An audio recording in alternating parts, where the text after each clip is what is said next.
ഈശോയിൽ ഏറ്റവും സ്നേഹം നിറഞ്ഞവരെ, ദൈവകൃപയുടെ 365 ദിവസങ്ങൾ 365 ഡേയ്സ് ഓഫ് ഗ്രേസ് എന്ന സമ്പൂർണ്ണ പരിശുദ്ധ ബൈബിൾ വായനാ ശുശ്രൂഷയിലേക്ക് സ്നേഹപൂർവ്വം സ്വാഗതം ചെയ്യുന്നു. ഇന്ന് 101 ദിവസം. നമ്മളിന്ന് വായിക്കുന്നത് ദാവീദ് രാജാവ് ദേവാലയ നിർമ്മാണത്തിനുള്ള ഒരുക്കങ്ങൾ നടത്തുന്നതും പുരോഹിത ഗണങ്ങളെയും ഗായക സംഘങ്ങളെയും എല്ലാം നിയമിക്കുന്ന ഭാവമെല്ലാം നമ്മൾ കാണുന്നു. പരിശുദ്ധാത്മാവിൻ്റെ നിറവിൽ ഈ ജീവൻ്റെ വചനം വായിച്ച് ധ്യാനിക്കാൻ ദൈവം നമ്മളെല്ലാവരെയും അനുഗ്രഹിക്കട്ടെ. ഈശോ മിശിഹായ്ക്ക് സ്തുതിയായിരിക്കട്ടെ. ദിനവൃത്താന്തം 1 പുസ്തകം 22 അധ്യായം. ദേവാലയ നിർമ്മാണത്തിന് ഒരുക്കം. ദാവീദ് പറഞ്ഞു, ഇതാണ് ദൈവമായ കർത്താവിന്റെ ആലയം, ഇസ്രായേലിന്റെ ദഹന ബലിപീഠവും ഇത് തന്നെ. അനന്തരം ഇസ്രായേലിലെ വിദേശികളെ വിളിച്ചുകൂട്ടാൻ ദാവീദ് കൽപ്പിച്ചു. ദേവാലയ നിർമ്മാണത്തിന് കല്ല് ചെത്തിയൊരുക്കുവാൻ അവൻ കൽപ്പണിക്കാരെ നിയമിച്ചു. പടിവാതിലുകൾക്ക് വേണ്ട ആണിയും വിജാഗിരികളും കൊളുത്തുകളും നിർമ്മിക്കാൻ പിച്ചളയും ഇരുമ്പും അളവില്ലാതെ ശേഖരിച്ചു. സീദോന്യരും ടൈർ നിവാസികളും കൊണ്ടുവന്ന എണ്ണമറ്റ ദേവദാരുക്കളും ദാവീദ് ഒരുക്കിവെച്ചു. അവൻ പറഞ്ഞു, എന്റെ മകൻ സോളമൻ യുവാവും അനുഭവ സമ്പത്തില്ലാത്തവനുമാണ്. കർത്താവിനായി പണിയാനിരിക്കുന്ന ആലയം എല്ലാ ദേശങ്ങളിലും കീർത്തിയും മഹത്വവും വ്യാപിക്കത്തക്കവണ്ണം അതിമനോഹരമായിരിക്കണം. ആവശ്യമുള്ള സാമഗ്രികൾ ദാവീദ് തന്റെ മരണത്തിനു മുൻപ് ശേഖരിച്ചു വെച്ചു. അവൻ തന്റെ മകൻ സോളമനെ വിളിച്ച് ഇസ്രായേലിന്റെ ദൈവമായ കർത്താവിന് ആലയം പണിയാൻ ചുമതലപ്പെടുത്തി. ദാവീദ് സോളമനോട് പറഞ്ഞു, മകനെ, എന്റെ ദൈവമായ കർത്താവിന്റെ നാമത്തിന് ആലയം പണിയണമെന്ന് എനിക്ക് ആഗ്രഹമുണ്ടായിരുന്നു. എന്നാൽ കർത്താവ് എന്നോട് അരുളി ചെയ്തു, നീ ഏറെ രക്തം ചിന്തി, ധാരാളം യുദ്ധങ്ങളും നടത്തി. നീ എന്റെ മുൻപിൽ ഇത്രയേറെ രക്തം ഒഴുക്കിയതിനാൽ നീ എനിക്ക് ആലയം പണിയുകയില്ല. നിനക്കൊരു പുത്രൻ ജനിക്കും. അവന്റെ ഭരണം സമാധാനപൂർണമായിരിക്കും. ചുറ്റുമുള്ള ശത്രുക്കളിൽ നിന്ന് ഞാൻ അവന് സമാധാനം നൽകും. അവന്റെ നാമം സോളമൻ എന്നായിരിക്കും. അവന്റെ കാലത്ത് ശാന്തിയും സമാധാനവും ഞാൻ ഇസ്രായേലിന് നൽകും. അവൻ എന്റെ നാമത്തിന് ആലയം പണിയും. അവൻ എനിക്ക് പുത്രനും ഞാൻ അവന് പിതാവുമായിരിക്കും. അവന്റെ രാജകീയ സിംഹാസനം ഇസ്രായേലിൽ ഞാൻ എന്നേക്കും സുസ്ഥിരമാക്കും. മകനെ, കർത്താവ് നിന്നോട് കൂടെ ഉണ്ടായിരിക്കട്ടെ. നിന്നെക്കുറിച്ച് അവിടുന്ന് അരുളി ചെയ്തതുപോലെ നിന്റെ ദൈവമായ കർത്താവിന് ആലയം പണിയുന്നതിൽ നീ വിജയിക്കട്ടെ. ഇസ്രായേലിന്റെ ഭരണം അവിടുന്ന് നിന്നെ ഏൽപ്പിക്കുമ്പോൾ നിന്റെ ദൈവമായ കർത്താവിന്റെ കൽപ്പനകൾ അനുസരിക്കുന്നതിന് നിനക്ക് വിവേകവും അറിവും അവിടുന്ന് പ്രദാനം ചെയ്യട്ടെ. കർത്താവ് മോശ വഴി ഇസ്രായേലിന് നൽകിയ കൽപ്പനകളും നിയമങ്ങളും ശ്രദ്ധാപൂർവം പാലിച്ചാൽ നിനക്ക് ഐശ്വര്യമുണ്ടാകും. ശക്തനും ധീരനുമായിരിക്കുക. ഭയപ്പെടുകയോ പരിഭ്രമിക്കുകയോ ചെയ്യരുത്. കർത്താവിന്റെ ആലയത്തിന് 1,00,000 താലന്ത് സ്വർണവും 10,00,000 താലന്ത് വെള്ളിയും അളവില്ലാത്ത വിധം പിച്ചളയും ഇരുമ്പും ആവശ്യത്തിനു വേണ്ട കല്ലും മരവും ഞാൻ ക്ലേശം സഹിച്ച് ശേഖരിച്ചിട്ടുണ്ട്. നീ ഇനിയും സംഭരിക്കണം. കല്ലുവെട്ടുകാരും കൽപ്പണിക്കാരും മരപ്പണിക്കാരും സകലവിധ കരകൗശല പണിക്കാരും സ്വർണം, വെള്ളി, പിച്ചള, ഇരുമ്പ് എന്നിവയുടെ പണിയിൽ നിപുണരായ ജോലിക്കാരുമായി ധാരാളം പേർ നിനക്കുണ്ട്. ജോലി ആരംഭിക്കുക. കർത്താവ് നിന്നോട് കൂടെ ഉണ്ടായിരിക്കട്ടെ. പുത്രൻ സോളമനെ സഹായിക്കാൻ ഇസ്രായേലിലെ എല്ലാ നായകന്മാരോടും ദാവീദ് കൽപ്പിച്ചു.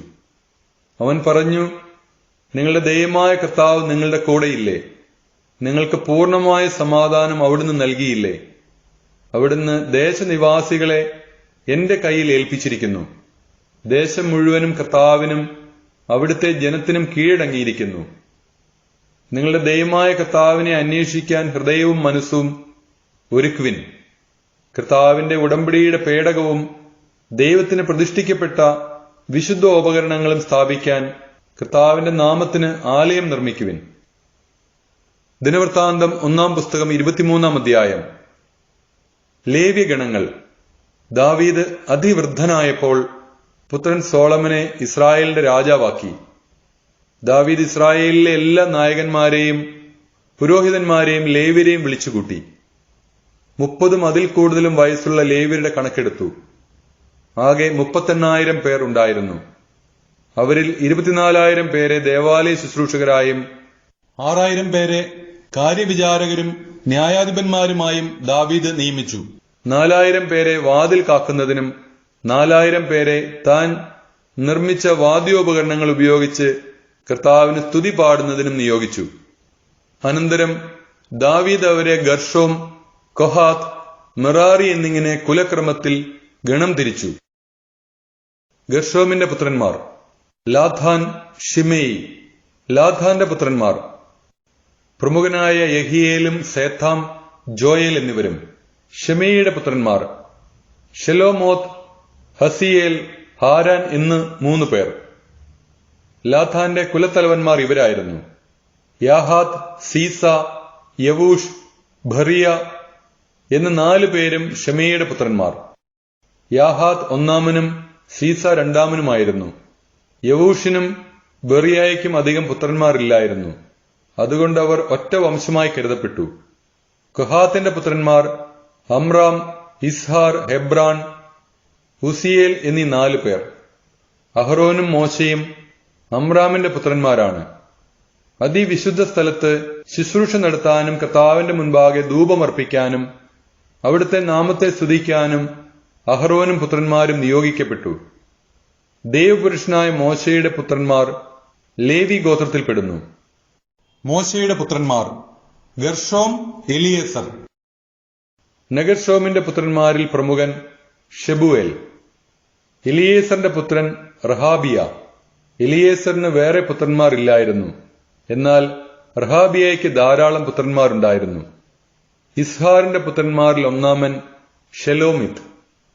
ഹെബ്രാനിന്റെ പുത്രന്മാർ പ്രായക്രമത്തിൽ ജെറിയ, അമരിയ, യഹസിയേൽ, യക്കാമെയാം. ഉസിയേലിന്റെ പുത്രന്മാർ ഒന്നാമൻ മിഖ, രണ്ടാമൻ ഇസിയ. മെറാറിയുടെ പുത്രന്മാർ മഹ്ലി, മൂഷി. മഹ്ലിയുടെ പുത്രന്മാർ എലയാസർ, കിഷ്.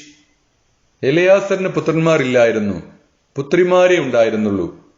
കിഷിന്റെ പുത്രന്മാരായ അവരുടെ ചാർച്ചക്കാർ അവരെ വിവാഹം ചെയ്തു. മൂഷിയുടെ പുത്രന്മാർ മഹ്ലി, ഏദർ, യെറേമോത്ത് എന്ന് 3 പേർ. ഇവരാണ് കുലവും കുടുംബവും അനുസരിച്ച് വംശാവലിയിൽ പേര് ചേർത്ത ലേവി സന്തതികൾ. 20 അതിനുമേലും വയസ്സുള്ള ഇവർ ദേവാലയ ശുശ്രൂഷയിൽ പങ്കെടുത്തു. ദാവീദ് പറഞ്ഞു, ഇസ്രായേലിന്റെ ദൈവമായ കർത്താവ് തന്റെ ജനത്തിന് സമാധാനം നൽകി. അവിടുന്ന് ജെറുസലേമിൽ നിത്യമായി വസിക്കുന്നു. ആകയാൽ ലേവ്യർക്കിനി പേടകവും അതിലെ ശുശ്രൂഷയ്ക്കുള്ള ഉപകരണങ്ങളും വഹിക്കേണ്ടതില്ല. ദാവീദിന്റെ അന്ത്യശാസനമനുസരിച്ച് ലേവി പുത്രന്മാരിൽ 20 അതിനുമേലും വയസ്സുള്ളവർ ദേവാലയ ശുശ്രൂഷയ്ക്ക് പേരെഴുതിച്ചു. ഇവർ ദേവാലയ ശുശ്രൂഷയിൽ അങ്കണവും അറകളും സൂക്ഷിക്കുക, വിശുദ്ധ വസ്തുക്കൾ ശുദ്ധീകരിക്കുക, ദേവാലയത്തിലെ മറ്റു ശുശ്രൂഷകൾ ചെയ്യുക എന്നിവയിൽ അഹ്റോന്റെ പുത്രന്മാരെ സഹായിക്കേണ്ടതാണ്. തിരുസാന്നിധ്യ അപ്പം, ധാന്യബലിക്കുള്ള മാവ്, പുളിപ്പില്ലാത്ത അപ്പം, കാഴ്ച അർപ്പിക്കാനുള്ള ചുട്ടെടുത്ത അപ്പം, എണ്ണ ചേർത്ത കാഴ്ച അർപ്പിക്കാനുള്ള ചുട്ടെടുത്ത അപ്പം, എണ്ണ ചേർത്ത കാഴ്ച വസ്തുക്കൾ എന്നിവയും അവയുടെ അളവുകളും ഇവരുടെ ചുമതലയിലായിരുന്നു. പ്രഭാതത്തിലും പ്രദോഷത്തിലും ലേവ്യർ കർത്താവിനെ പാടി സ്തുതിക്കണം. സാബത്തിലും അമാവാസിയിലും മറ്റു തിരുനാളുകളിലും ദഹനബലി അർപ്പിക്കുമ്പോഴും ഇവർ നിശ്ചയിക്കപ്പെട്ടിടത്തോളം പേർ അങ്ങനെ ചെയ്യണം. സമാഗമ കൂടാരത്തിന്റെയും വിശുദ്ധ സ്ഥലത്തിന്റെയും ചുമതല വഹിക്കുകയും കർത്താവിന്റെ കൂടാരത്തിൽ ശുശ്രൂഷ ചെയ്യുന്ന തങ്ങളുടെ ചാർച്ചക്കാരായ അഹ്റോന്റെ പുത്രന്മാരെ സഹായിക്കുകയും ചെയ്യണം. ദിനവൃത്താന്തം 1-ാം പുസ്തകം 24-ാം അധ്യായം. പുരോഹിത ഗണങ്ങൾ. അഹ്റോൻ കുടുംബത്തിന്റെ ശാഖകൾ ഇവയാണ്. അഹ്റോന്റെ പുത്രന്മാർ നാദാബ്, അബീഹു, എലയാസർ, ഇത്താമർ. നാദാബും അബീഹുവും പിതാവിനു മുൻപേ മരിച്ചു. അവർക്ക് മക്കളില്ലായിരുന്നു. അതുകൊണ്ട് എലയാസറും ഇത്താമറും പുരോഹിതന്മാരായി. അഹ്റോന്റെ സന്തതികളെ ദാവീദ് ശുശ്രൂഷയുടെ ക്രമമനുസരിച്ച് എലയാസർ കുടുംബത്തിന്റെ തലവനായ സാദോക്കിന്റെയും ഇത്താമർ കുടുംബത്തിന്റെ തലവനായ അഹിമെലേക്കിന്റെയും സഹായത്തോടെ ഗണം തിരിച്ചു. ഇത്താമർ കുടുംബത്തിൽ ഉണ്ടായിരുന്നതിനേക്കാൾ കൂടുതൽ നായകന്മാർ എലയാസർ കുടുംബത്തിൽ ഉണ്ടായിരുന്നതിനാൽ എലയാസറിന്റെ പിൻഗാമികളെ 16 ഗണങ്ങളായും ഇത്താമറിന്റെ പിൻഗാമികളെ 8 ഗണങ്ങളായും തിരിച്ചു. ഇരുവിഭാഗത്തിലും ദേവാലയ ശുശ്രൂഷകന്മാരും ആധ്യാത്മിക നേതാക്കന്മാരും ഉണ്ടായിരുന്നതുകൊണ്ട് കുറിയിട്ടാണ് അവരെ തിരഞ്ഞെടുത്തത്. രാജാവ്, പ്രഭുക്കന്മാർ, പുരോഹിതനായ സാദോക്, അബിയാഥാറിന്റെ മകൻ അഹിമെലേക്ക്, പുരോഹിതന്മാരുടെയും ലേവ്യരുടെയും പിതൃകുലത്തലവന്മാർ എന്നിവരുടെ മുൻപാകെ ലേവ്യനായ നാഥാനയേലിന്റെ പുത്രനും നടപടി എഴുത്തുകാരനുമായ ഷെമയ, എലയാസറിന്റെയും ഇത്താമറിന്റെയും കുലങ്ങൾക്ക് വീണ കുറികൾ രേഖപ്പെടുത്തി.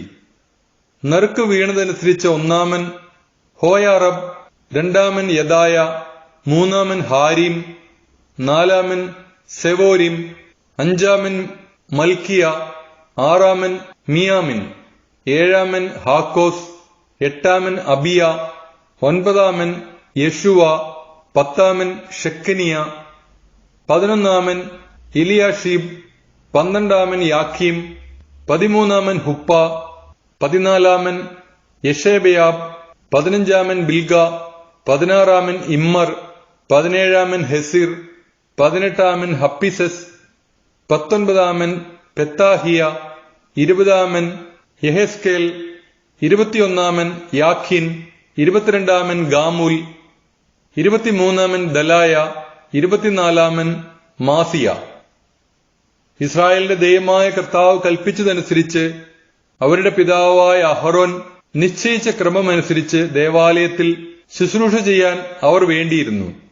ലേവിയുടെ മറ്റു പുത്രന്മാർ: അമ്രാമിന്റെ മക്കളിൽ ഷുബായേൽ, അവന്റെ മക്കളിൽ യഹ്ദേയ, റഹാബിയായുടെ മക്കളിൽ പ്രമുഖനായ ഇഷിമ, ഇസ്ഹാര്യരിൽ ഷെലയോത്ത്, അവന്റെ മക്കളിൽ യാഹത്ത്. ഹെബ്രാനിന്റെ പുത്രന്മാർ പ്രായക്രമത്തിൽ യെറിയ, അമരിയാം, യഹസിയേൽ, യക്കാമെയാം. ഉസിയേലിന്റെ പുത്രന്മാർ മിഖ, അവന്റെ മക്കളിൽ ഷമീർ.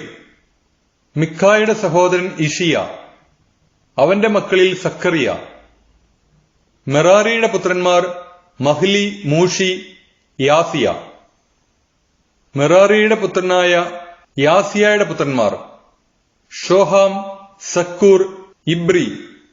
മഹ്ലിയുടെ പുത്രൻ എലയാസർ, അവന് മക്കളില്ലായിരുന്നു. കിഷിന്റെ പുത്രൻ യെറഹ്മേൽ. മൂഷിയുടെ പുത്രന്മാർ മഹ്ലി, ഏദർ, എറിമോത്ത്. ലേവി പുത്രന്മാർ കുടുംബക്രമത്തിൽ ഇവരാണ്. കുടുംബത്തലവന്മാരായ ഇവരും ചാർച്ചക്കാരായ അഹറോന്റെ പുത്രന്മാരെ പോലെ ദാവിദ് രാജാവിന്റെയും സാദോക്കിന്റെയും അഹിമെലേക്കിന്റെ പുരോഹിത വംശത്തിലെ പിതൃഗോത്രത്തലവന്മാരുടെയും ലേവ്യ വംശത്തിലെ ഗോത്രപിതാക്കന്മാരുടെയും മുൻപിൽ വലുപ്പച്ചെറുപ്പ ഭേദമെന്നിയെ നറുക്കിട്ടു. ദിനവൃത്താന്തം 1-ാം പുസ്തകം 25-ാം അധ്യായം. ഗായകഗണങ്ങൾ: ദാവീദും ദേവാലയ ശുശ്രൂഷകരിൽ പ്രമുഖരും കൂടെ ആസാഫ്, ഹേമാൻ, യെദുഥൂൻ എന്നിവരുടെ പുത്രന്മാരിൽ ചിലരെ ശുശ്രൂഷയ്ക്ക് നിയോഗിച്ചു. ഇവർ കിന്നരം, വീണ, കൈത്താളം എന്നിവയുടെ അകമ്പടിയോടെ പ്രവചനം നടത്തേണ്ടിയിരുന്നു. ഇങ്ങനെ നിയുക്തരായവരും അവരുടെ കർത്തവ്യങ്ങളും: ആസാഫിന്റെ പുത്രന്മാരിൽ സക്കൂർ, ജോസഫ്, നഥാനിയ, അഷാറേല. പിതാവായ ആസാഫിന്റെ കീഴിൽ രാജനിർദ്ദേശമനുസരിച്ച് ഇവർ പ്രവചനം നടത്തി. ഗദാലിയ, സേരി, യഷായ, ഷിമേയി, ഹഷാബിയ, മത്തീത്തിയ എന്നീ 6 പേർ തങ്ങളുടെ പിതാവായ യെദുഥൂനിന്റെ കീഴിൽ കിന്നരം വായിച്ച് കർത്താവിന് കൃതജ്ഞതയും സ്തുതിയും അർപ്പിച്ച് പ്രവചിച്ചു. ഹേമാന്റെ പുത്രന്മാർ ബുഖിയ, മഥാനിയ, ഉസിയേൽ, ഷെബുവേൽ, യെറിമോത്ത്, ഹനാനിയ, ഹനാനി, എലിയാത്ത, ഗിദാൽത്തി, റൊമാന്തിയേസർ, യോഷ്ബക്കാഷ, മല്ലോത്തി, ഹോത്തിർ, മഹസിയോത്ത്. ഇവരെല്ലാം രാജാവിന്റെ ദീർഘദർശിയായ ഹേമാന്റെ പുത്രന്മാരാണ്. ഹേമാനെ ഉന്നതനാക്കുന്നതിന് തന്റെ വാഗ്ദാനം അനുസരിച്ച് ദൈവം 14 പുത്രന്മാരെയും 3 പുത്രിമാരെയും അവന് നൽകി. ഇവർ കർത്താവിന്റെ ആലയത്തിൽ തങ്ങളുടെ പിതാവിന്റെ കീഴിൽ വീണയും കിന്നരവും കൈത്താളവും ഉപയോഗിച്ച് ശുശ്രൂഷ നടത്തി. ആസാഫ്, യെദുഥൂൻ, ഹേമാൻ എന്നിവർ രാജാവിൽ നേരിട്ട് കൽപ്പന സ്വീകരിച്ചു. ഇവരും ചാർച്ചക്കാരും വിദഗ്ധ ഗായകന്മാരാണ്. കർത്താവിന് ഗാനം ആലപിക്കാൻ പരിശീലനം നേടിയ ഇവരുടെ എണ്ണം 288. വലിപ്പ ചെറുപ്പമോ ഗുരുശിഷ്യ വ്യത്യാസമോ പരിഗണിക്കാതെ അവർ നറുക്കിട്ടു, തങ്ങളുടെ തവണ നിശ്ചയിച്ചു. ആദ്യത്തെ നറുക്ക് ആസാഫ് കുടുംബത്തിൽപ്പെട്ടവനായ ജോസഫിന് വീണു. രണ്ടാമത്തേത് ഗദാലിയായ്ക്ക്, അവനും സഹോദരന്മാരും പുത്രന്മാരും ചേർന്ന് 12 പേർ. മൂന്നാമത്തേത് സക്കൂറിന്, അവനും സഹോദരന്മാരും പുത്രന്മാരും ചേർന്ന് 12 പേർ. നാലാമത്തേത് ഇസ്രിക്ക്, അവനും സഹോദരന്മാരും പുത്രന്മാരും ചേർന്ന് 12 പേർ. അഞ്ചാമത്തേത് നെഥാനിയായ്ക്ക്, അവനും സഹോദരന്മാരും പുത്രന്മാരും ചേർന്ന് 12 പേർ. ആറാമത്തേത് ബുക്കിയായ്ക്ക്, അവനും സഹോദരന്മാരും പുത്രന്മാരും ചേർന്ന് 12 പേർ. ഏഴാമത്തേത് യഷാറേലായ്ക്ക്, അവനും സഹോദരന്മാരും പുത്രന്മാരും ചേർന്ന് 12 പേർ. എട്ടാമത്തേത് യഷായായ്ക്ക്, അവനും സഹോദരന്മാരും പുത്രന്മാരും ചേർന്ന് 12 പേർ. ഒൻപതാമത്തേത് മത്താനിയായ്ക്ക്, അവനും സഹോദരന്മാരും പുത്രന്മാരും ചേർന്ന് 12 പേർ. പത്താമത്തേത് ഷിമയിക്ക്, അവനും സഹോദരന്മാരും പുത്രന്മാരും ചേർന്ന് 12 പേർ. 11ാമത് അസ്രയേലിന്, അവനും സഹോദരന്മാരും പുത്രന്മാരും ചേർന്ന് 12 പേർ. 12ാമത് ഹഷാബിയായ്ക്ക്, അവനും സഹോദരന്മാരും പുത്രന്മാരും ചേർന്ന് 12 പേർ. 13ാമത് ഷബയേലിന്, അവനും സഹോദരന്മാരും പുത്രന്മാരും ചേർന്ന് 12 പേർ. 14ാമത്തേത് മത്തീത്തിയായ്ക്ക്, അവനും സഹോദരന്മാരും പുത്രന്മാരും ചേർന്ന് 12 പേർ. 15ാമത് എറേമോത്തിന്, അവനും സഹോദരന്മാരും പുത്രന്മാരും ചേർന്ന് 12 പേർ. 16ാമത്തേത് ഹനനിയായ്ക്ക്, അവനും സഹോദരന്മാരും പുത്രന്മാരും ചേർന്ന് 12 പേർ. 17ാമത് യോഷ്ബക്കാഷായ്ക്ക്, അവനും സഹോദരന്മാരും പുത്രന്മാരും ചേർന്ന് 12 പേർ. 18ാമത് ഹനാനിക്ക്, അവനും സഹോദരന്മാരും പുത്രന്മാരും ചേർന്ന് 12 പേർ. 19ാമത് മല്ലോത്തിക്ക്, അവനും സഹോദരന്മാരും പുത്രന്മാരും ചേർന്ന് 12 പേർ. 20ാമത്തേത് എലിയാഖായ്ക്ക്, അവനും സഹോദരന്മാരും പുത്രന്മാരും ചേർന്ന് 12 പേർ. 21ാമത്തേത് ഹോത്തിറിന്, അവനും സഹോദരന്മാരും പുത്രന്മാരും ചേർന്ന് 12 പേർ. 22ാമത്തേത് ഗിദാൽത്തിക്ക്, അവനും സഹോദരന്മാരും പുത്രന്മാരും ചേർന്ന് 12 പേർ. 23ാമത്തേത് മഹസിയോത്തിന്, അവനും സഹോദരന്മാരും പുത്രന്മാരും ചേർന്ന് 12 പേർ. 24ാമത്തേത് റൊമാന്തിയേസറിന്, അവനും സഹോദരന്മാരും പുത്രന്മാരും ചേർന്ന് 12 പേർ.